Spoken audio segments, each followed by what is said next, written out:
Hey guys, मैं शशांक आपका स्वागत करता हूँ अपने यूट्यूब चैनल पे। तो चलिए आज मैं बात करता हूँ इमोशंस के बारे में। आप अपने इमोशंस को कंट्रोल कर सकते हैं लेकिन उसको ख़त्म नहीं कर सकते हैं, क्योंकि आप इमोशनलेस हो जाएंगे और इमोशनलेस इंसान नहीं हो सकता है।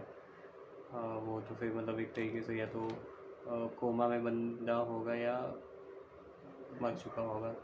इमोशंस का मतलब ये है कंट्रोल करने का कि कभी कभी हम इमोशंस में कुछ गलत काम कर देते हैं। इमोशंस, बहुत गुस्सा आया तो हमने कुछ सामने वाले को ऐसा मुँह बोल दिया कि वो रिश्ता या वो दोस्ती वो टूट गई हमेशा के लिए, या फिर किसी ने कसर ले लिया हमसे कि इसने ऐसे कैसे बोल दिया हमको। अब वो आपसे दुश्मनी आगे चलकर निकालेगा या आपसे एक तरीके से बदला लेने की कोशिश करेगा। दूसरी चीज़ ये है कि कभी कभी हम बहुत ज़्यादा खुश हो जाते हैं, वो भी एक इमोशंस होता है। और खुश होने के चक्कर में हम किसी को ऐसा कुछ दे देते हैं जो, या फिर ऐसा कुछ कमिट कर देते हैं जो कि हमें नहीं करना चाहिए, या फिर हम उसको फुलफ़िल नहीं कर सकते हैं।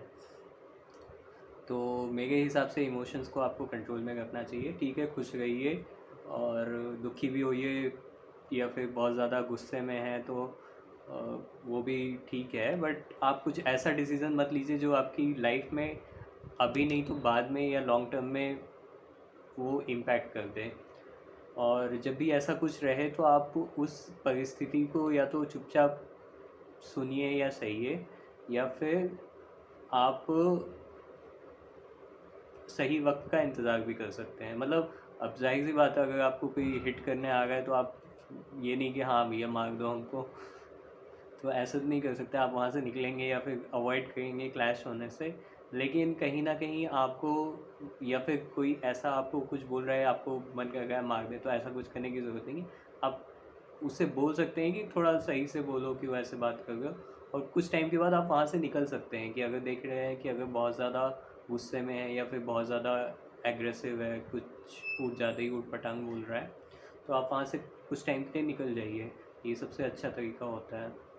और अपने अंदर काबू, अपने मन को और अपने इमोशंस को काबू में रखने की कोशिश कीजिए। कहीं कुछ ऐसा ना हो जाए कि बाद में कुछ दिक्कत हो जाए।